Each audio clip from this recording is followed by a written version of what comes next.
Okay. Welcome back to the Clark and Miller English podcast. And if you're new, this is your first time listening, well, just welcome. Good to have you here, joining our ever-growing community of people who are learning English, teaching English, or just curious about English and how it works.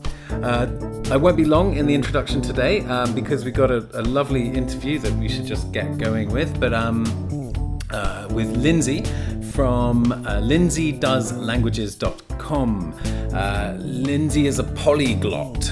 Lovely word, polyglot. Polyglot is somebody who can speak a lot of languages. She has a passion for learning languages. She's good at it, but she's not just good. She has lots of strategies for it too. So, we'll just get straight onto it. I talk to Lindsay in the next hour. You're going to hear how she became a multilingual speaker, how learning a language can help you with learning the next one, what made her start her blog, when she decided to learn all the languages because she knows a lot, how to exploit embarrassment to learn a language, how to deal with the dreaded intermediate plateau when you're stuck at sort of an intermediate sort of level and you can't get past it.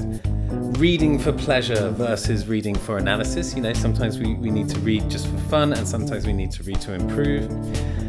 How your first language can help you with your second language, or your third, or your fourth, or your fifth. And 3 good tips for learning languages from basically a language learning expert. We had a great chat and we'll just get going. I'm not going to plug the website or anything. You know where to go, clarkandmiller.com, everything's there.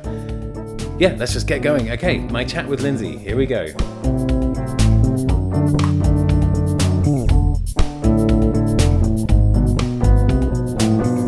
Lovely, cool. Yeah, well, thanks. Yeah, first of all, just thanks so much for agreeing to do this. It's going to be fun, I think, and interesting. I hope it will. Yeah, definitely. Cool. Right, should we just dive straight in? So, yeah, hi, Lindsay. I'm sitting here with Lindsay from Lindsay Does Languages. I'm going to let you introduce yourself. Lindsay, who are you? Who am I? Wow, I was not expecting that to be the question. So I'm Lindsay, hello, and I suppose I do languages. So I live in the UK, I was born here, I've spent pretty much all my life here. And my first interaction with languages, really, foreign languages, English native, was French back in primary school. They gave us croissants at the end of term. It was like a little extracurricular club. So I kept going for the croissants. And then that just kept going throughout school. It wasn't until I was in year 9, about age 13, 14, picking my GCSEs. And I wanted to do Spanish because Shakira was a thing. It's always been great motivations, has to be said. Croissants so far, Shakira next. What's Shakira? Shakira. I'm so ignorant. I'm guessing it's food. Oh, the singer, Shakira. The singer, yeah. Okay, I thought it was another food item. No, but food is definitely a motivation, I think, for other languages. You're in Bulgaria, right? Bulgarian food. Yeah. That is an underrated cuisine. Yeah. What do you like? Which stuff do you like in Bulgaria? Oh man, food-wise. I mean, I'm vegan really, so on that front, it makes it kind of there's things that make it difficult in Bulgaria in particular, right? Tell me about it. But I remember there were a lot of good things. What did we have? If I say things, they're going to be. I know a lot of the words for like the meat dishes and the other things. I can't remember any of the stuff without, but it was some good food. I was impressed. Salady stuff, or was it kind of a little bit salad? Oh, and stuff? the burek, obviously not you don't call it burek. Banitsa, yes. So good. Oh yeah. Anyway, I've jumped ahead a few years. Oh yeah. I've jumped ahead a few years. They're going straight to Bulgarian. Croissants, Shakira, but my school said, well, if you want to learn Spanish, you need to keep doing French to prove that you can do languages. And at the time I was like, oh, fine, I guess I'll have to keep doing French. Now I'm very grateful for that because I think that having, being, I guess, forced into doing multiple languages from a young age really broadened my perception of what it means to learn a language and actually most of my life ever since then has been learning multiple languages at once. There's been times when I've focused in, but yeah, so that's something I care about a lot. So, and then, yeah, sorry. I mean, already there's some questions brewing in my head. Yeah, feel free, narrative. just butt in at any point. Okay, I'll be shameless. Yeah, so you started already with this French and Spanish. So how was it going with the French at the beginning? Did you take to it? Did you find that you took to languages like that? Or was it more when you were you started doing more than one language that the spark kind of happened? Or was it all just a much more gradual process? That's a very good question. I never thought that I was good at French. I just did it, and a lot of it's primary school in the 90s. A lot of it was very much like red, blue, dog, cat, very, very easy stuff. Yeah. And I was quite good at school in general, so I think that was probably reflected in being good at French at that age. But then I would say that it was when I went to secondary school, and the way that, I don't know exactly what the situation is like now, but the way that languages are taught or were taught in the UK was in secondary school, you kind of start from scratch again. So you've got a room full of 11-year-olds who don't see the benefit in learning a language because everyone speaks English. And then, you're having to start with bonjour, and you're starting from the beginning, and you're teaching like they're younger, because that's the way that it's kind of taught. So I had then 2 years of being in a mixed ability class, being with my form group doing French, where I was way ahead of the game because I'd had that advantage of it in primary school. And it was then when I thought, I didn't think, I'm trying to think back to how I felt at the time. I didn't think that I was good at languages. I didn't think that I was overly interested in languages. I think that I just thought I was good at languages in the same way I was good at music and drama, but not so good at, say, maths. All right. Okay. So maybe that means I was good at it, or am good at it. Maybe that means it's something that comes more naturally. It sounds to me that you were just good at school. So I was, yeah. I kind of, I followed the rules. So with the language stuff, what happened next? Because so you got your French and your Spanish. Did you take exams like GCSEs and A levels in those subjects? GCSEs in both French and Spanish. I carried them both through to A level because again, I was at this point where when I had to pick my A level subjects, I didn't really know what I wanted to do with the rest of my life. With my life, does anyone when they're that age? I think it's fair to say. And so I thought, well, languages are useful. My mum said, you getting good grades in languages, that's going to be a useful skill, whatever you decide to do. Maybe that would be a good thing to do as well. And I thought, okay, yeah, she's right. And we went to look at two places because it was the Spanish really that had, by this point, I would say, sparked a bit more of an interest and sparked a bit more of a kind of passion for, at that point, primarily Spanish, more so than languages as a whole.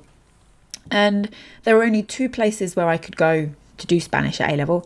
One of them was a college in I lived in a small town, and then there was like a bigger town called Northampton nearby that would have been like an hour on the bus every day to go to do, just because I wanted to do Spanish, an hour on the bus twice a day. And then there was this sixth form college that was about a 20-minute bus drive away in a village, and they offered Spanish. So we're like, okay, this is interesting. Let's. I hadn't even thought about sixth form. I just thought college was the way. And we went to the open evening, me and my mum, and we sat there at the little, the big main hall, and they do the little speech, and they say, hello, welcome to such and such a school. We are a specialist language college. And we just looked at each other like, oh, okay, so this is it. This is the place. And so then there was no choice. There was no decision in the matter then. So that made that easy. So it was the Spanish that kind of drove that. That then being a specialist language college really opened my eyes as well, because there were people there who had studied Japanese. There were people there who had studied French, Spanish, German. There was one guy there in the year above who was doing French and Spanish and German all at A level. Wow. And that just blew my mind, because it was like, there were a few of us doing 2 languages, but this guy was doing 3. It was like, wow, that's amazing. How does he do it? And it was quite cool. So then I think then when I picked, like, university for me was kind of weird because I didn't really want to go to university. The main reason being I didn't want to get into debt. I felt that seemed quite an odd way to start your life. Yep, yeah. It really is, isn't it? Let's be honest. Yeah. So I thought, okay, well, let's take some time. I took a gap year, I suppose you could call it. I went to Costa Rica for 3 months sandwiched in between working in a petrol station. That sounds like a gap year. Yeah, most of the time I was working in a petrol station. But the nice bit to focus on is that I went to Costa Rica. Okay. And I was teaching English out there, and I was living with the family. My Spanish was getting better and better. And when I came back, and most of my friends had left this little town, they'd gone off to various places across the country to university. And I was thinking, what's the thing? If I was to pick a thing to study at university, I guess it would be languages by this point. I guess that would be the thing that has, by that age, got a bit of a passion, got a bit of a drive. I was seeing the purpose, but I wasn't seeing the purpose of university. So I looked into it a bit. I found out about the Open University. I studied with them. So that was 6 years. The first level, though, so that's open. You went with Open University in the end, which is a free university in the UK. It's free. Well, it's not. It's not free. It's distance learning. It's part time, and unfortunately, their fees have increased when the government hiked the fees in this country, like tripled them. They had to increase their fees as well as a result of that. But at the time, for me, because I was like, let me think. I left the petrol station and I got a job in a school by this point, but it was a teaching assistant, ridiculously low wage. So because of my ridiculously low wage, I was able to actually get my degree for free. I paid about £1,000 for a German course, for 2 German courses. So you did I was German so lucky. With Open University? As well. That was like in addition to the degree. That was separate. Yeah. Okay, The first year was... the French and Spanish in the first year, the first level. I'd already done that at A level. That was going to take me up to A level. I thought, there's no point doing that. I can do it. There's other languages here. Maybe this is my chance to learn. So I opted for Italian, and they just opened a Mandarin Chinese course as well. So I was like, that's cool. Let's do this. Yeah, that doesn't sound challenging at all. Do you know my thinking? And I realise now this is so flawed. I thought, well, the Italian will be easy. I've got French, I've got Spanish. That's going to be easy. So I've got more energy to put into the Mandarin. And it's not a bad principle, but yeah, I kind of took that and ran with it a little bit and spent no time learning Italian. Okay, because that does bring me to actually, I might jump in with one of the questions I had planned there, because I wanted to ask you, like how, once you pick up more languages, how they inform each other. And I mean, let's look at these are Indo-European languages. They're fairly similar. They're all Romance languages, Italian, French, Spanish. How right were you when you made that assumption that the Italian would be a breeze if if you since you already had the French and the Spanish? Were you right? There's some truth in it. I remember at A level in the second year, there was just 2 of us in the class. There was me and there was my best friend, and we were there with our teacher one day. He was Colombian, and we were talking about like how he learned English and how he did it and stuff. And he said, and the thing is, with you guys, with your Spanish now at the level it is, you could go and live in Portugal for a year and be fluent in Portuguese. You could go and work in Italy for a year and be fluent in Italian. And I was like, what? You're telling me I don't need to come and sit in a classroom every single time I want to learn a language? This is amazing news to me. And I kind of took that on board. So I think then, when I did do the Italian and the Mandarin, the Italian, the things that were easy, I spent 0 time on.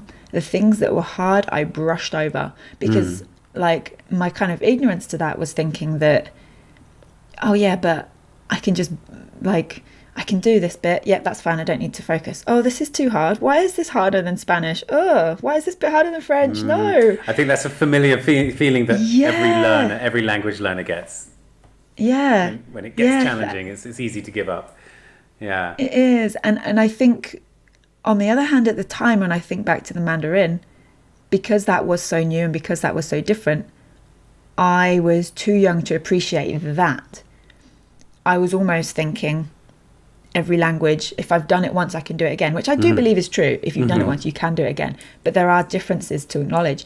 I did not acknowledge that learning Mandarin would involve, I mean, obviously I knew it, but I didn't think about it, of like, you've got to learn the character and the pinyin that goes with that and the tone that goes with that and the meaning, and then how that combines to make other words and other, you know, and that is a lot. There's extra layers there that I hadn't acknowledged, that weren't present in French and Spanish, so in things Italian. you had to think about that you never had to think about before. Exactly. Yeah. Okay. And that doesn't make it impossible, but it does make it different if you're going into that thinking, yeah, I've done this, I can do it, and not willing to accept those changes. Maybe I was too young to figure that all out. Okay, so if you could go back and give yourself advice at that stage, what would it be exactly?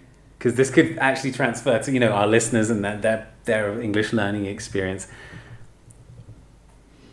Take advantage of the situations that you've found yourself in. Cool. Whether that is being on a Chinese course that has only just opened up, that you picked on a whim because you thought, oh, that'd be a bit different compared to the German option that I ended up doing later anyway. But, you know, whether it's that, or whether it's that you find yourself living, working, studying in an English-speaking country, whether it's that you have the option to go to a local meetup, whether it's that, you know, you're in the supermarket and you overhear someone speaking in that language. Like, I'm not saying, you know, go over and say, hi, I'm learning your language, let's talk. Right, I get it, that would be weird, I get it, but just, that's a chance to just listen in. So take advantage, I think, of the situations that you find yourself in. Cool. Follow English speakers around the supermarket, for example. Don't quote me on that bit. that's the title of the episode now. Twisted my words there. Okay, but yeah, take advantage whenever you can. Yeah.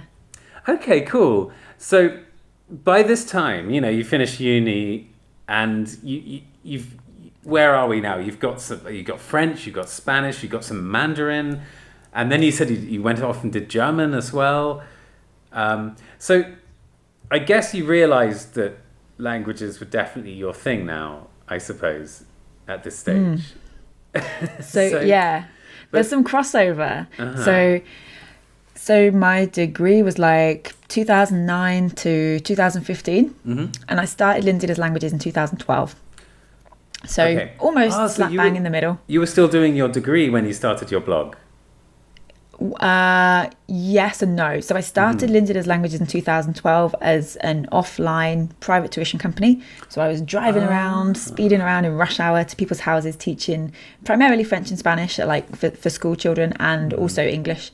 I was working with groups in the daytime, with groups of young asylum seekers, with corporate groups. Who a lot of my work very, very early on, I was very, very lucky, was working in a garlic bread factory, where all of a sudden they had this rush of new orders and things, and they needed to get people. So they'd gone to an agency and said, quick, give us some staff. Not interviewed people, but kept them on permanently, and then thought, hang on a minute, safety procedures, we need these people to speak English. And so they then brought me in to teach English. So it's a garlic bread factory. Garlic bread was like their dominant food. Cool.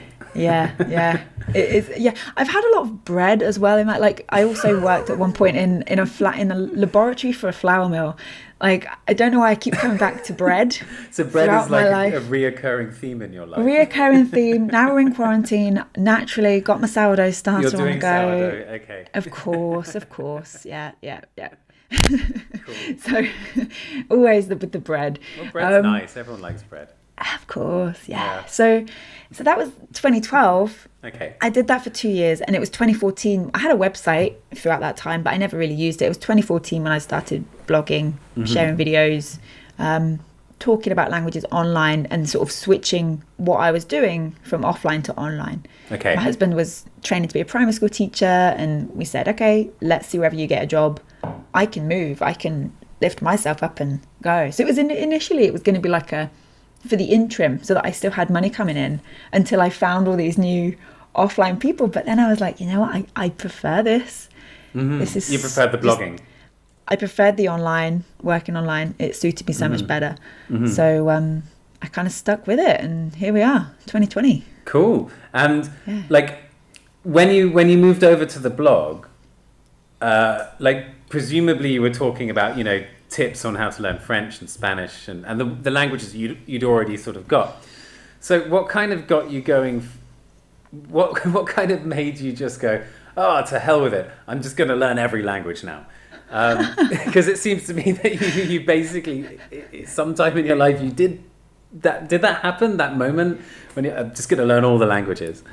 Yes, and it would have been around that time. So up until that point, like you said, the French, the Spanish, the Italian, the Mandarin and the German were all kind of academic, were all education, formal education based.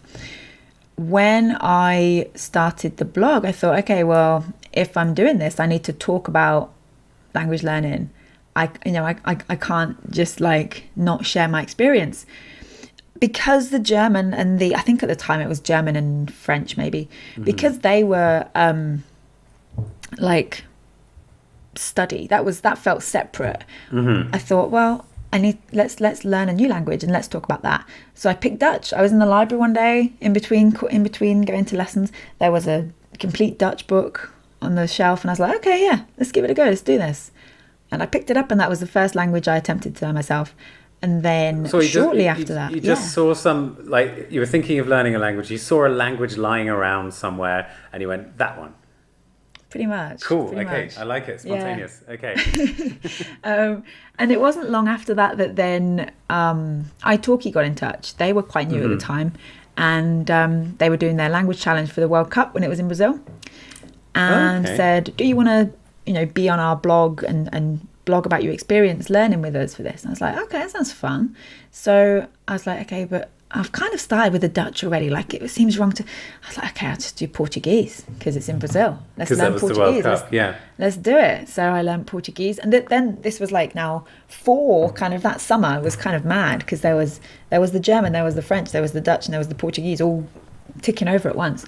And then after that, I kind of lose track of the order. But yeah, pretty much I just kind of... I'm like, oh, I'm intrigued. Let's learn something about that language. Okay, yeah, and then you went everywhere. Yeah. Cool. Okay, that's great. So that's your background in a nutshell, right? I suppose we got there in the end, didn't we? The language side of it, at least. Yeah. Okay. Yeah. Completely different question. Yeah. Have you got an embarrassing story, like, you know, from learning? You know, embarrassment is like a huge part of learning a language, and you know, you got to practice, you got to make mistakes, you got to make a fool of yourself. Have you got any good embarrassing stories? Yes. Okay, great. Would you like to tell me what they are? I always feel awkward telling it, because I never know if it was in my head. Like, I know it happened, but I don't know if the language is in my head or if it's true. I think it's true. So when I was in Costa Rica and I was working in a class one day, they had an English teacher, so I was working with her. Sometimes I'd be at the front and she'd be going around the room. Other times she'd be at the front and I'd be kind of sat with the naughty kids trying to keep them down. And there was a set of twins in the oldest class who were, you know, the kind of notorious sort of rogues, not rogues like not like setting the place on fire, but just a little bit cheeky. Okay, badly behaved children. Yeah. Okay. And I'm sat with one of them, and he gets up and says, and I told him to sit down, and he turned and he looked at me, and he just went, bah, turned around and told the class, like, hey, she just told me, da, da, da. And I was like, oh, I only told him to sit down. Like, and he'd normally, you know, and then it wasn't until I went back that night and I was looking in my little dictionary, I'm thinking, did I do something wrong? And I think I told him to touch himself or feel himself instead of sit down. But then I'm like, did I say that? I don't know. But it's embarrassing because I then tell it and I'm not sure if the language in the story is right, but I think it is. Well, I mean, you did definitely, it sounds like you definitely said something interesting or wrong. Something wrong. It was quite a reaction. Yeah. Oh, that's quite funny. That's a good one. And on the topic of embarrassment, I'm just thinking, the listeners listening now are mostly sort of English learners. So how can we exploit it? Can we do that? Can we exploit embarrassment to help our learning?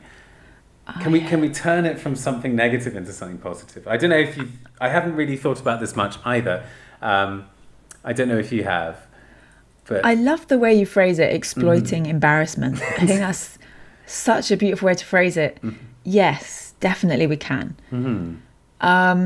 First of all, I think as a language learner, you've got to be willing to laugh at yourself. Yeah. You've got to be willing to not take it too seriously, accept that you're going to make mistakes, kind of embrace it, because, if you don't, no one else will. If you make a mistake and then you kind of stand there really stiff, like, why are you laughing? What?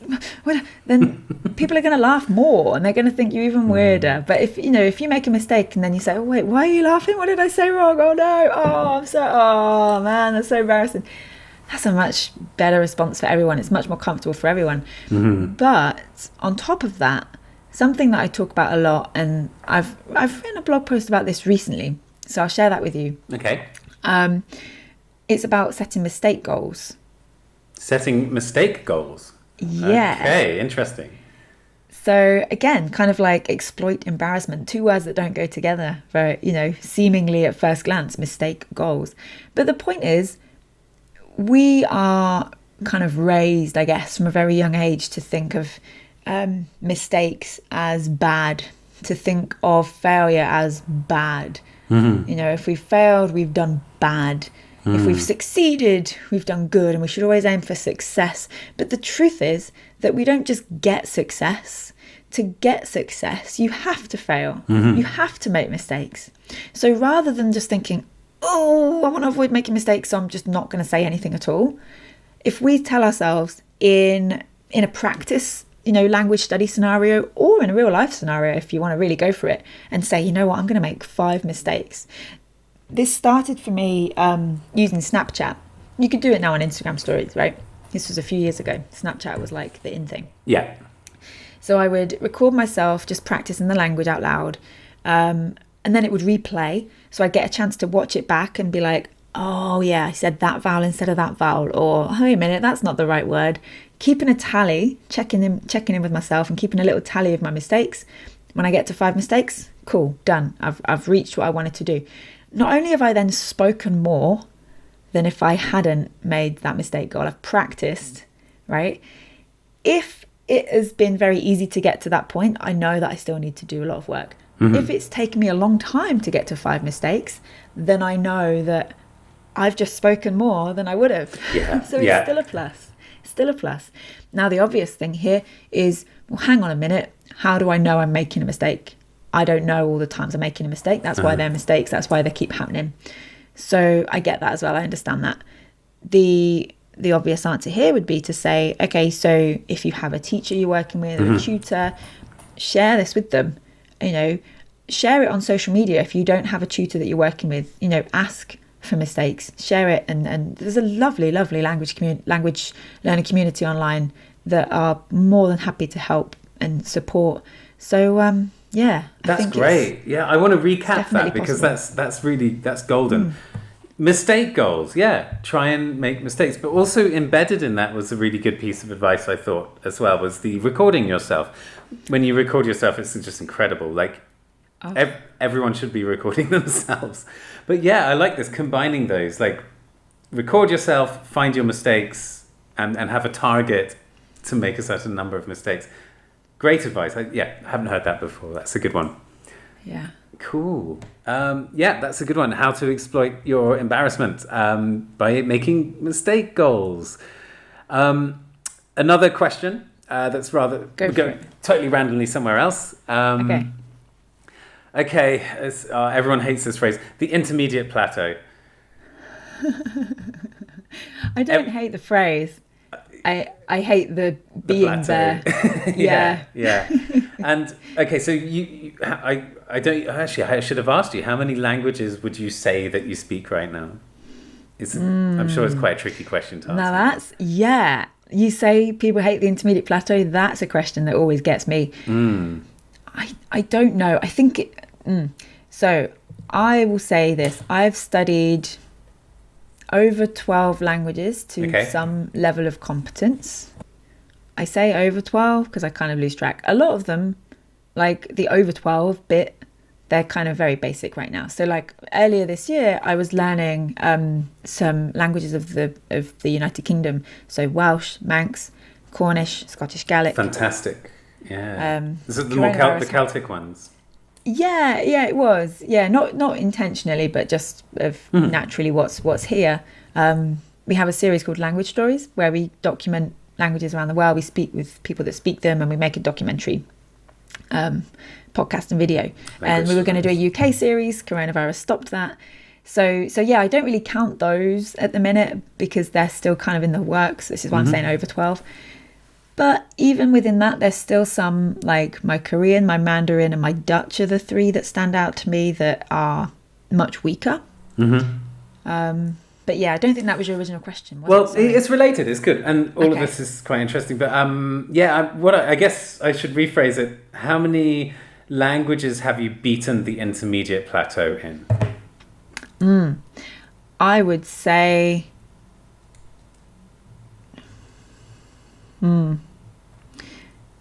2 for definite.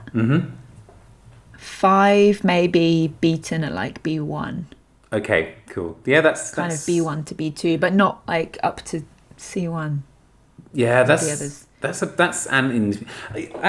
really good point. I always see the Intermediate Plateau as kind of 2 plateaus around those levels. Right. Okay. Yeah. Like basic competency to decent competency, but never like. And then after that is the last bit where you really get into sort of full competency, I guess. None of these are technical terms, but yeah. In that case, probably like 5. I would include then German, Italian, and Portuguese. Cool. Where I've gone through the awkward bit. I'm still not perfect, but I can communicate a lot more effectively in those. And I think I've probably got past the bit where it's not as fun. Yeah, so you can hold your own a bit in those languages. Okay, so here we go then. So how would you advise getting over that plateau? Yeah, it's a good question. I think it involves, number one, as much exposure as you can get. Okay, exposure. So just really going all in with the language. And I'm not just talking about, okay, so I'm going to listen to that language course again and again and again and again, just all day long, all night long, going to learn while I sleep. I'm not talking about that. I'm talking about music. I'm talking about film. I'm talking about reading books. I'm talking about embracing what that language is culturally.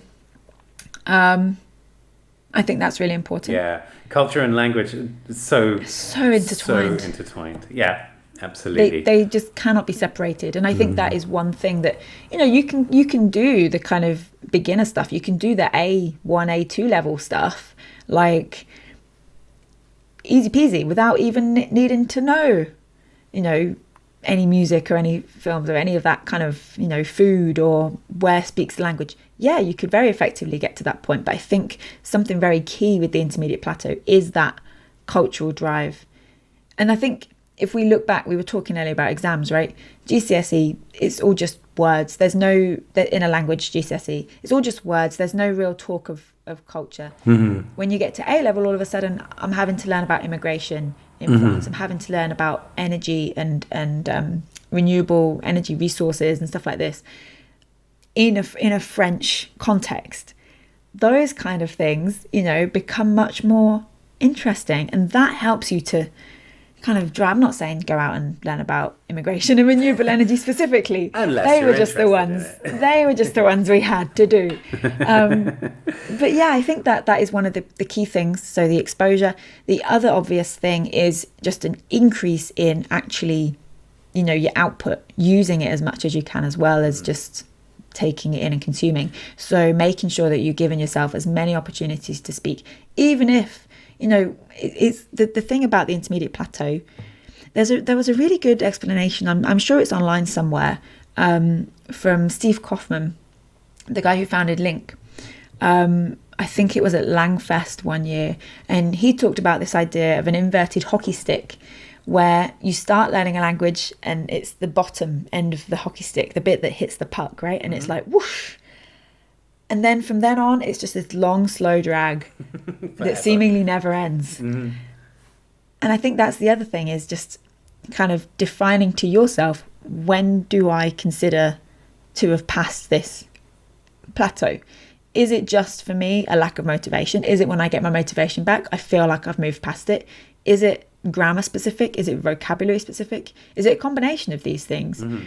And kind of looking at yourself and your own situation to establish what it means to you, and then you'll be able to move forward a lot stronger. That's cool. Yeah, so in a way, Kaufman's sort of metaphor kind of suggests that there isn't really a plateau. It's just a constant trajectory, a constant like work and just have to keep going and going and going. Yeah, it's a good point. Yeah, which is, I mean, maybe it is, yeah, because we have metaphors, and sometimes two metaphors can be right. There's just different ways of looking at things, I guess. But okay, can I recap your plateau advice? Yes, please do. Okay, so yeah, exposure, but exposure to the language through the culture, not just the language, intertwined with the culture. So yeah, watch films, listen to music, read books, all that stuff.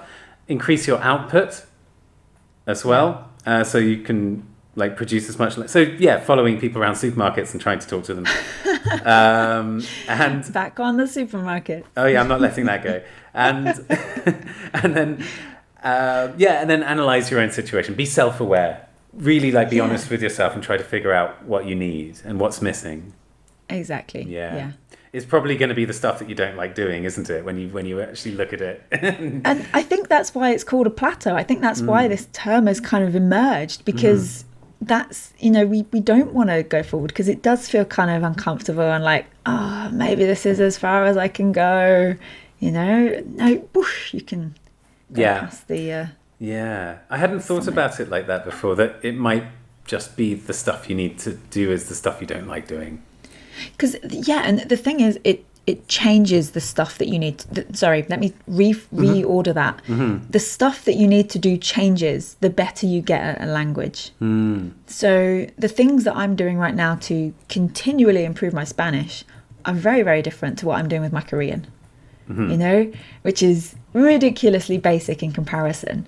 And if I were to try and do those Korean activities for my Spanish, even if they were adjusted level appropriate, I'd be bored out of my mind. If I tried to really do what I'm doing with my Spanish in Korean, it'd be such a struggle that I'd want to give up. Yeah. So, recognizing that what you do to learn a language will change.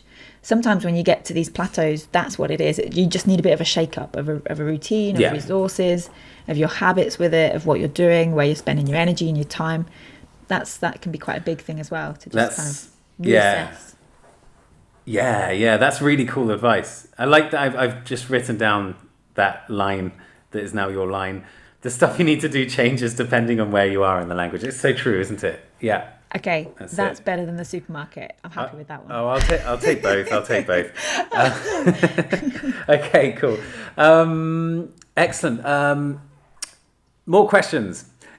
I'm just going to jump straight onto something else. Keep them coming. I like this. This is all rather random. I just wrote the questions down randomly, so I'm just kind of picking and choosing now. Okay. Extensive reading versus intensive reading.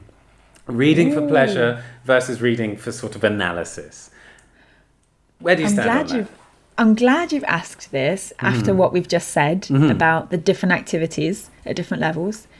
So the thing I was referring to with my Spanish, it wasn't reading, but it is intensive. So I'll explain, because it is relevant, and I think we'll come back around. Yeah, you can have listening too. So But yeah, sorry. Yeah, okay. Yeah, I guess it is. It's intensive listening, I guess you could call it. Is I've got a film I'm watching on Netflix. It's taking me weeks to watch this film. It's like an hour and a half, but it's taking me weeks because I am watching it with subtitles and I'm writing down every single word or phrase that I do not know. So even if I know a word, but I'm like, why is it used in that way in that sentence? Still writing that down.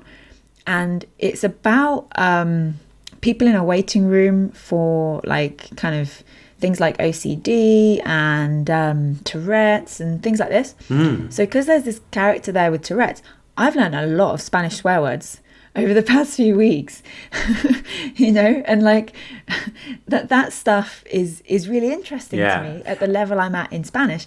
Whereas with Korean, that would just be filling my mind with too much if I was going too analytical and digging in too much. So I think if you can train yourself to stand extensive reading and extensive listening at an earlier level, that can be beneficial in terms of the exposure, because you're then just getting yourself used to being uncomfortable, to not understanding every word. It can be a really big hurdle to overcome. And listening as well, you know, listening as much as you can and not understanding, but not feeling the need to understand every word.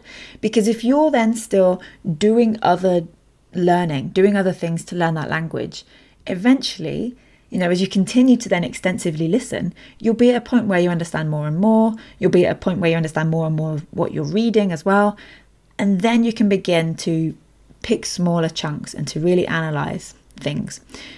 Equally, if what you have is not Harry Potter, not a novel or anything like that, and you've got like a dialogue in your textbook and you really want to pick that apart, and it's short and you're a beginner, but you can do that because it's short. It's not going to overwhelm you. You're not going to feel like, oh, I'm never going to finish this.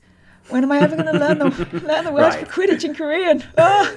You know, it's like you don't need all of that stuff. You can just take the small stuff and be really intensive with that. So you're building up the skill of intensive reading and intensive listening whilst, you know, with smaller tasks, so that by the time you're ready, you can watch a film, and even if it takes you months or weeks to do so, you can be doing that more intensively, because you're not needing to translate every word. The things that you're needing to kind of write down and wanting to learn are less, so you can pay more attention to that. Does that make sense? Yeah, absolutely. Yeah. Okay. Yeah, so you're building from a very sort of dense.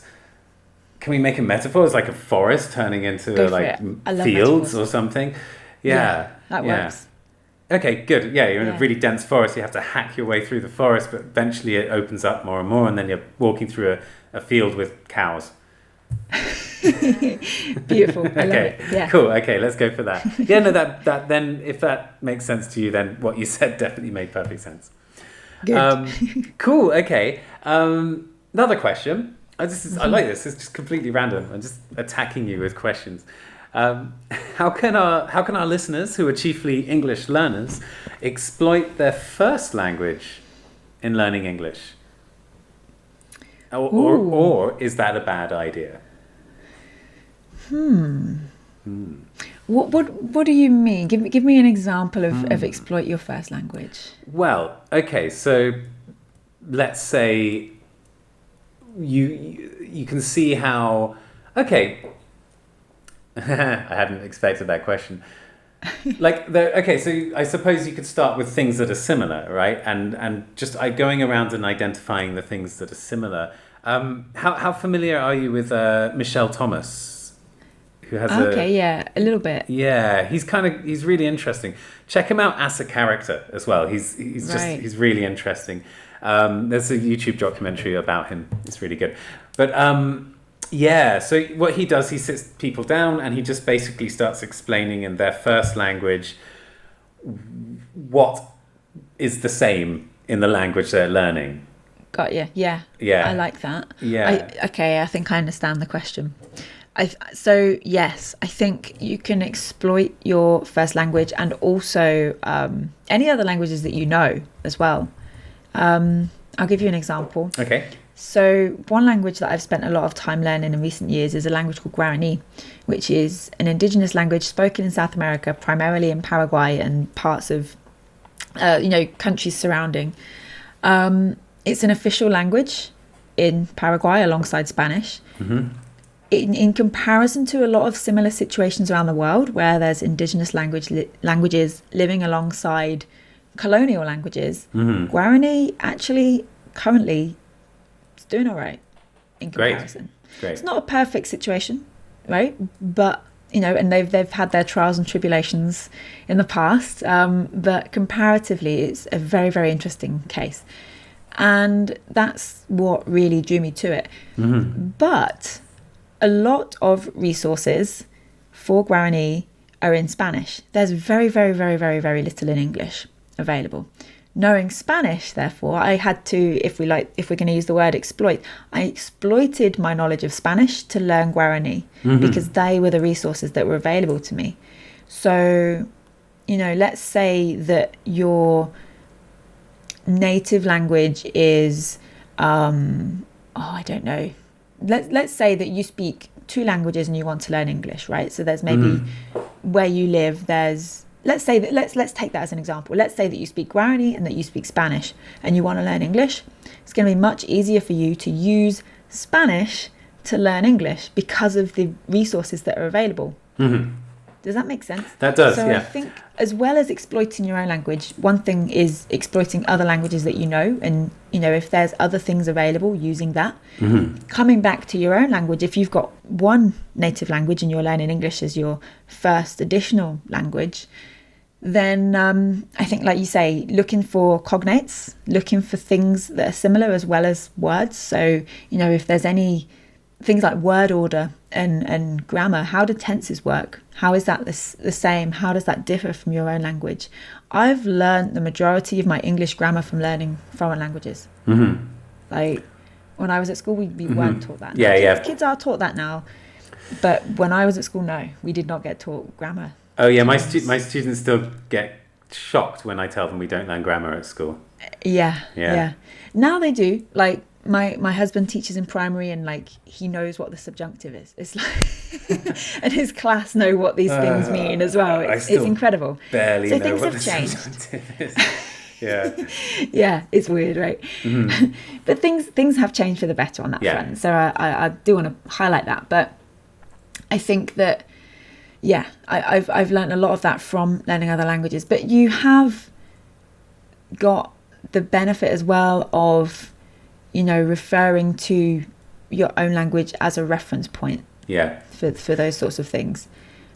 Sometimes it can be a bit of a hindrance. That's the thing, kind of hold you back. It could be good, but it can be bad. It definitely has the potential to be both. Definitely.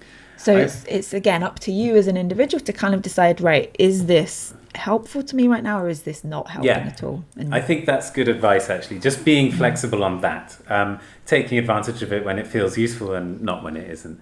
I mean, I'm just thinking a little bit about my own language learning experience. I speak Turkish; it's my second language, and I spent sometimes that happens. Sometimes it was totally comparing was completely useless because the language is really, really different.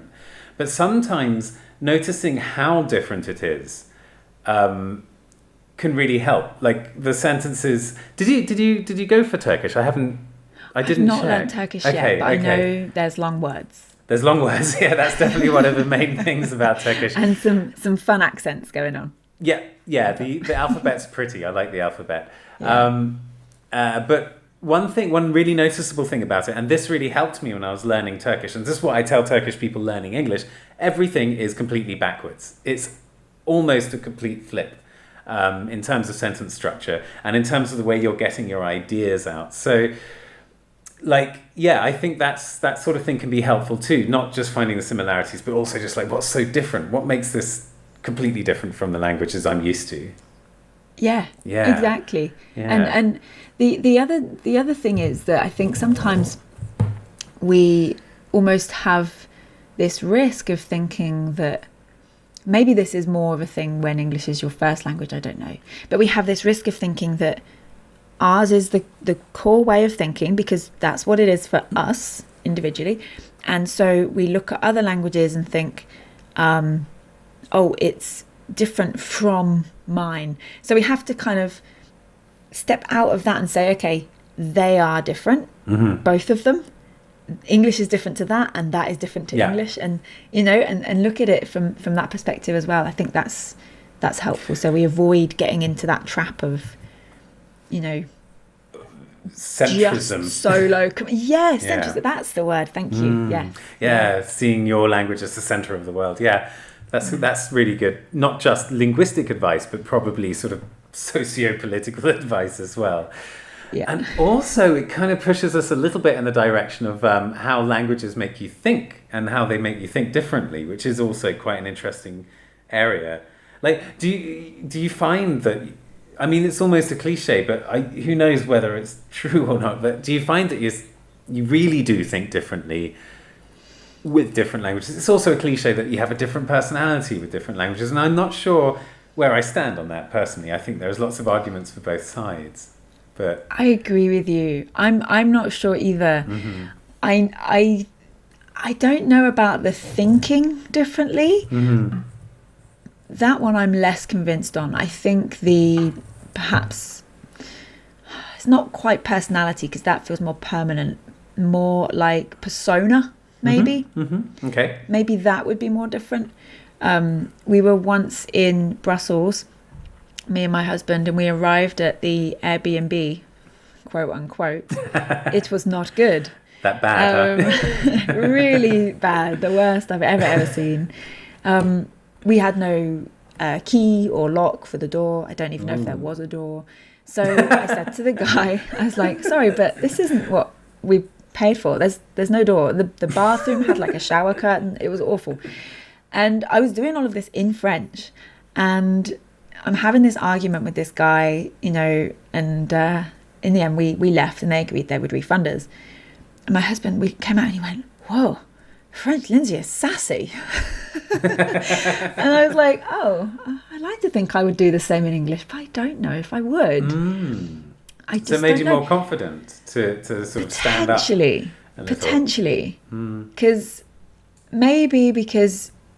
English, and in particular British English, is my native language, and in Britain we have this very kind of cultural perception of politeness. Even if you look at the coronavirus advice that we've had in our country, of like, stay at home if at all possible, if you can, do this, please, when you can, try to do this. The way that we phrase things perhaps didn't line up with what the way he was expecting me to talk in French. And my husband doesn't understand French, but you can still tell. You can still tell from everything else, can't you? So I do wonder. That has made me wonder. And we spent a lot of time in Latin America where, he would see me speaking Spanish, doing interviews in Spanish. And, again, he kind of perhaps observed it. Maybe it's something that other people who are very close to us are better at noticing than ourselves. I suppose. It reminds me of a story in Turkey. A friend of mine who was living there, she had a husband who didn't live there, but he would come and visit. He was out on the oil rigs, middle of the Atlantic somewhere. But he would come. He was American, she was British.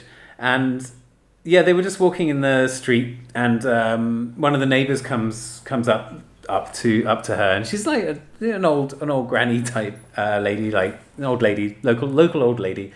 And they start talking, and then after they finished their conversation and they were walking off, John, the husband, was like, "Is everything okay? Geez, I thought you were about to have a fight. You got really hyped up. You both did." And she was like, "No, we're just talking." But he hadn't really seen her like that when she wasn't angry. So he found it very strange because he's very expressive, very loud, sort of I don't know if it's the language, but certainly there's a lot of that in the culture, and so it all came across at once, and she didn't even notice. Yeah. I wonder if, how in one language you would code switch? Yeah. I wonder if it's more like that, maybe. Like behavioural code switching. Perhaps. Yeah. Because it's a similar thing, isn't it? I don't know. It's really interesting. I wish I had read some studies or something on this before we started, but I didn't realise we were going to go down that road. Yeah, there's probably some stuff on this. Yeah. Definitely something to learn more about. Yeah, definitely. It's interesting stuff. But let's move to the final question. It's a classic final question. Can you give us 3 tips? Just 3 tips, that's it, straight up. I mean, most of our listeners are learning English, but we can extend it to just learning languages. 3 tips. I'm not saying anything else. 3 tips. Okay. Okay. It's in your court. The first thing that always comes to mind is find something that you love. We've talked a lot about culture today. We've talked a lot about how intertwined that is with language, and it gets to a point where it's very difficult to learn a language in isolation. Having something you love not only helps you to move past that point, but it helps to keep you motivated and interested in the language to get to that point in the first place. So it's crucial the whole way. Yeah, okay, so that's really important. So I'm gonna be awkward and say, what if you have to learn English and you don't love it? Thank you. That's a very, very good question. Okay, if you're learning English, you're at such an advantage because there is so much. Unfortunately, I think, there is a dominance of English language culture, things that we can consume that are available to us. But for you as English learners, take that and use it to your advantage. There's bound to be something that just takes your interest. And I know, like, for some people, this is something like, for me, it was Shakira. Made me want to learn Spanish. And now here I am 15 plus years later, just obsessed with that language and all of the cultures associated to it. And I want to continue to keep learning so much more about it. But that was it. That was the spark. So, you know, it doesn't have to be, oh, I love all English films, or I love all books by this one author, all of them. It could just be one book. It could just be one film. It doesn't have to be everything. It doesn't have to be one of, like, you know, a first language speaker who produces this cultural stuff. There's plenty of books written in English by, you know, sort of Afghanis, Iranians, like Spanish people, Russians. I'm just thinking of specific ones already.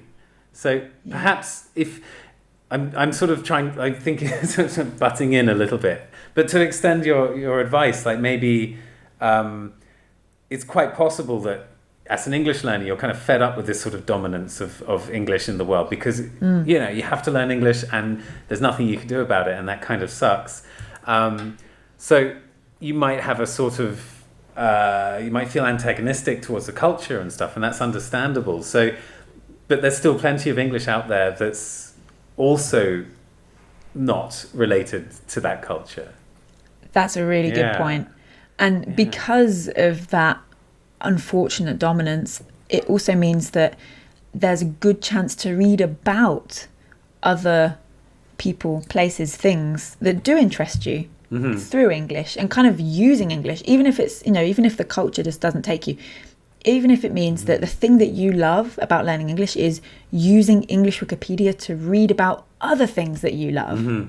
Yeah. Cool. That could be it. And you're kind of, you know, using English, exploiting English. We're talking about exploiting your own language. Yes. You can exploit English to bring in your other interests. That's cool. Okay, yeah, so that works. I tried to trip you up on that. I didn't really, but it made it better. No, I think it's a really good point, because a lot of what I talk about is different, because it's a lot of who I talk to is English native speakers, whether they're from America, Canada, UK, Australia, New Zealand, wherever, who are learning other languages. And there is such a different landscape compared to people learning English from anywhere else.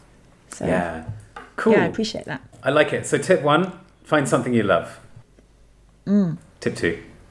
Tip 2, record yourself. Yeah, I like that. It's probably not going to be comfortable. It's probably going to feel really awkward and weird at first. It hurts. It really hurts. And if that's how it feels, you don't have to watch it back every single time at the beginning. You'll get to that point. You'll get to the point where you can watch it back. But that's a good point. If you... Yeah, right? Because you don't feel obliged. Yeah. Wait until you're better and then look back and you'll feel good about it. Yeah. Exactly. Yeah. But if you haven't got over that initial uncomfortableness to record in the first place, then you have nothing to look back on. And that is also, I think, one of the greatest motivations. But also it helps you to check in, because that's something else that's relevant. I'm going to kind of throw that in with the same tip if I can. Yeah, sure. Yeah. Checking in, reviewing, and do I say this now, or should that be the third point? I'm going to hold back for my third tip. All right. It's related. Then I'm going to ask you now, what's your third tip? Okay, third tip is set yourself goals. So when you've reviewed stuff from having recorded yourself and being able to check in with what you've done so far, you're able to then look forward and set yourself productive goals. Right now, my language goals are so broad and vague because coronavirus, right? I can't say, yes, I'm going to be able to show up every day at the same time and be feeling ready to learn this language or that language and do this much by the end of the week. But what I can say is I'm willing to show up and at least attempt to show up as much as I can and do what I feel like on those days. And that's the first goal is just showing up, doing the thing, being there. Then you can get more specific. And there's ways you can play around with this. I've got a post I can share with you about goals if that's helpful. Absolutely. Yeah. I would say that's 3 solid tips. 3 solid tips in 3 words. Yeah. Love, record, goals. Yeah. Okay, great. Well, we're going to have some show notes like downloadable with the podcast. So any links to any of your posts or any other posts that are relevant to what we've talked about today, we can just put them in straight away. So you've got one on like goal setting, for example. So yeah, we'll add all that in. That will all be there. Cool. That's everything I wanted to ask. Have you got any final comments, questions, queries, complaints, anything you'd like to add at the end? Not at all. No, thank you very much. I've really enjoyed this. This was great. There's some very thought-provoking questions for me. I've enjoyed chatting this out. These are topics that I've been, I think about and I talk about a lot, but a lot of these answers I've never really thought about either. So it's been awesome. Yeah. Cool.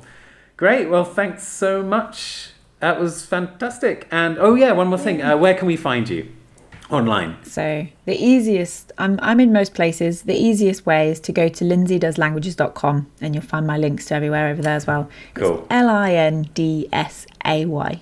Mm-hmm. LindsyDoesLanguages.com. That's the one. That's the one. Cool. Thanks so much. Thank you. Have a great day. Yes, and you. Bye. Bye. Okay, and that was it. Nice, lovely chat with Lindsay from LindsyDoesLanguages.com. If you're interested in more learning strategies, go and check out LindsyDoesLanguages.com. If you're interested in learning other languages, or if you are learning other languages, she has plenty of tips on how to do well with those. That's it. That was fun. Just to recap, her last final tips there were pretty good. You got to do something you love. If you're reading something that's boring, if you're watching something you don't like, if you're going through a grammar book and it's killing you, don't do it. Find something fun. Find something you'll enjoy. You'll do a lot better. Tip 2: record yourself. It kills you. It hurts. I know, but it's worth it. And after a few weeks of doing that, you'll see your progress, and you'll also be able to fix so many of your pronunciation errors that you don't realize you're making. And finally, set goals.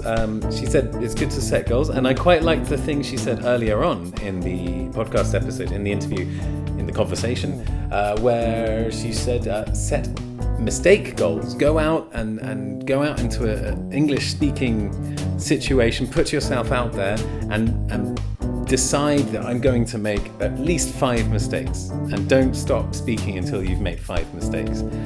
Mistakes are a great way to learn, and if it takes a long time to make 5 mistakes, then cool, you're doing well, and you're getting extra practice. So that's it. Love, record, goals. I'll leave you there. Have a wonderful day, afternoon, evening, morning, whatever it is right now when you're listening, and I will talk to you next time. Cool. Toodaloo.